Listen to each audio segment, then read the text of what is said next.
Last time मुझे लगता है इंटरव्यू तो मेरा लास्ट टाइम भी बहुत अच्छा था, लेकिन मेंस में कम नंबर की वजह से शायद मेरा सिलेक्शन नहीं हो पाया था। अच्छा, बुक्स वगैरह के बारे में जरा बताओ कि अपने जो आपकी कोई बुक लिस्ट वगैरह, बुक रिसोर्सेज वगैरह क्या आप यूज करते हैं? ग्रेजुएशन और मेरी हॉबी से काफ़ी चला। मेरा हॉबी हैंडबॉल थी मेरी हॉबी, तो मुझसे ओलंपिक के बारे में काफ़ी पूछा, इंडियन हॉकी टीम के बारे में पूछा, और फिर फॉरेंसिक साइंस ग्रेजुएशन से काफ़ी चला, तो उसमें मुझे फॉरेंसिक साइंटिस्ट के नेम्स पूछे।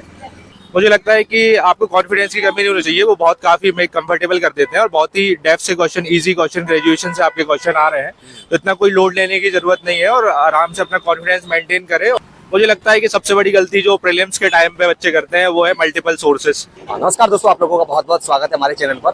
भाई एमपीपीएससी 2022 के जो इंटरव्यूज चल रहे हैं उनमें सर अपना इंटरव्यू देकर के आए हैं, तो इस वीडियो में सर का एक्सपीरियंस जानेंगे, सर का इंटरव्यू का एक्सपीरियंस कैसा रहा और किस तरह के सवाल पूछे गए और बोर्ड वगैरह कौन सा था, सारी चीज़ों के बारे में। तो सर सबसे पहले आपका बहुत बहुत स्वागत है हमारे चैनल पर। बहुत बहुत धन्यवाद आपका। सर अपना नाम बता दीजिए पहले। मेरा नाम सत्यम रजक है और मैं सागर जिले का निवासी हूँ। अच्छा, और सर बोर्ड कौन सा था आपका? मेरा मेहरा सर का बोर्ड था।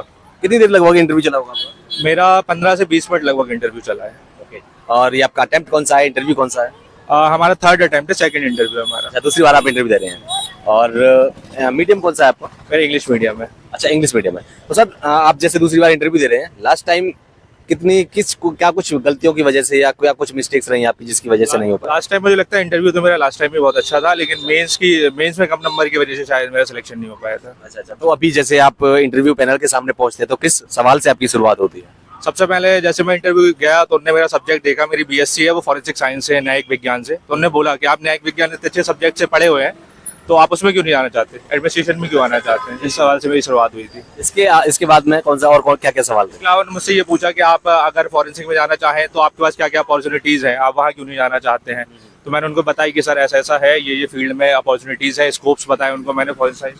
उसके बाद उन्होंने फिर सेकंड मेंबर ने क्वेश्चन पूछना स्टार्ट किया। अच्छा, सबसे ज्यादा मतलब किस पोर्शन से आपका इंटरव्यू रहा, डेप्थ से या ग्रेजुएशन से या किसी? ग्रेजुएशन और मेरी हॉबी से काफ़ी चला। मेरा हॉबी हैंडबॉल थी मेरी हॉबी, तो मुझसे ओलंपिक के बारे में काफ़ी पूछा, इंडियन हॉकी टीम के बारे में पूछा, और फिर फॉरेंसिक साइंस ग्रेजुएशन से काफ़ी चला, तो उसमें मुझे फॉरेंसिक साइंटिस्ट के नेम्स पूछे और लॉज पूछे, फॉरेंसिक के लॉज पूछे, और सब्जेक्टिव जो भी था वो फॉरेंसिक से रिलेटेड था मेरे। अच्छा, और अभी आप कह रहे हैं जैसे कि हॉबी से रिलेटेड और ओलंपिक वगैरह से किस तरह के सवाल थे? ओलंपिक मुझसे ये पूछा कि हैंडबॉल में अभी कौन सी रैंकिंग है और वुमेन्स टीम में कौन जीता है, गोल्ड मेडल किसको मिला है, और फर्स्ट मैच किसके बीच हुआ था। इस टाइप के सवाल मुझसे हॉबी में पूछे गए थे। ग्रेजुएशन से सवाल कैसे?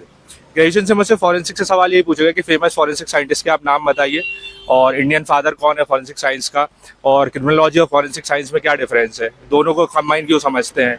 इस टाइप के क्वेश्चन पूछे। कोई सिचुएशन बेस्ड सवाल आपको याद हो तो? नहीं, कोई भी सिचुएशन बेस्ड रैंडम सवाल कोई भी रैंडम नहीं पूछा। मेरे फादर आर्मी में है, तो आर्मी बैकग्राउंड से रिलेटेड उन्होंने पूछा कि मेक इन इंडिया के तहत कौन से सेक्टर में इंडिया मतलब आर्मी ने कौन से इक्विपमेंट्स बनाए हैं या फिर टैंक्स बनाए हैं, तो वो आप उनके नाम बताइए। तो वो मैंने 5 नाम उनको बताए थे।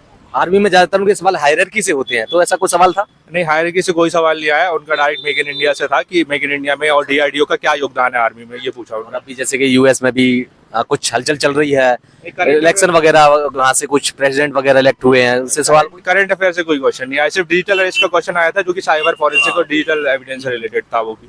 अच्छा, तो और लास्ट ईयर आपका जो इंटरव्यू था वो किस उसमें था? रैकवार सर का बोर्ड था। दोनों में क्या डिफरेंस नजर आया दोनों बोर्ड्स में? अभी आपका मेहरा सर के में बताया ना आपने? दोनों बोर्ड बहुत अच्छे हैं, दोनों अच्छे ही क्वेश्चन पूछे थे, दोनों ने काफी इजी कर देते, काफी कंफर्टेबल कर देते हैं, बिल्कुल कोई प्रेशर लेने की जरूरत नहीं है। अच्छा, तो जो स्टूडेंट जो आ रहे हैं जिनका सवाल आपके मतलब मेहरा सर के बोर्ड में जिनका रहा इंटरव्यू होगा जो आगे, तो उनको क्या कहना चाहेंगे कि किस तरह से अपने आप को प्रिपेयर करके रखें?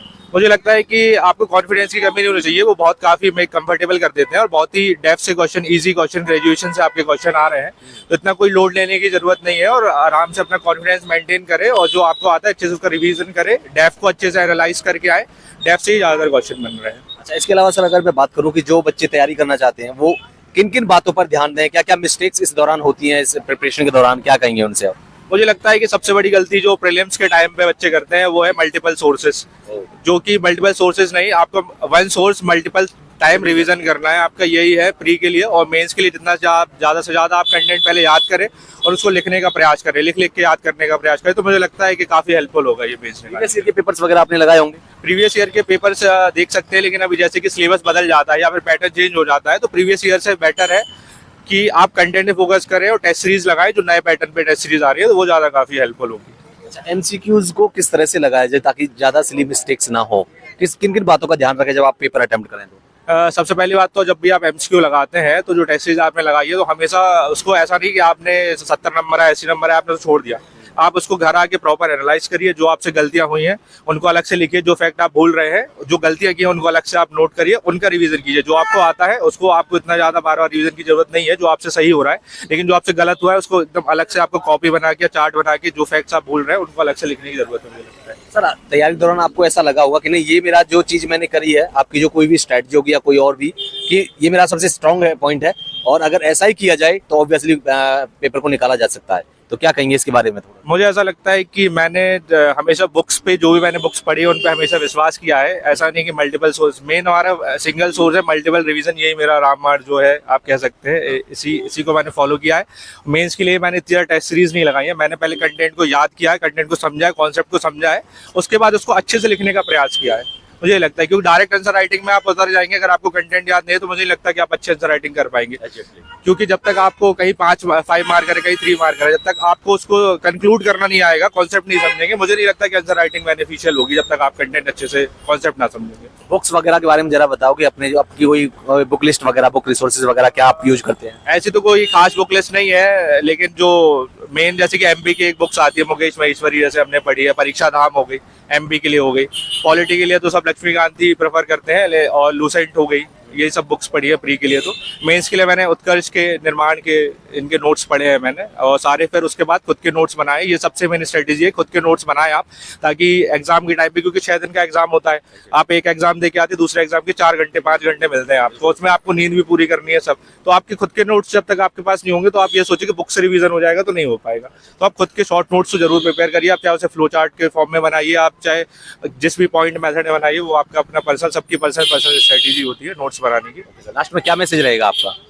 मुझे लगता है कि जो भी पीएससी के एस्पिरेंट है आगे या प्री देने वाले हैं, उनको तो पहले बहुत बहुत शुभकामनाएं। आप डरिए घबराइए मत, ज़्यादा एमसीक्यू अटेम्प्ट करिए, टेस्ट सीरीज लगाइए, निश्चित तौर पे ही आपका सिलेक्शन होगा पीएससी में। Okay sir, thank you so much, बहुत बहुत शुभकामनाएं आपको, थैंक यू सो मच।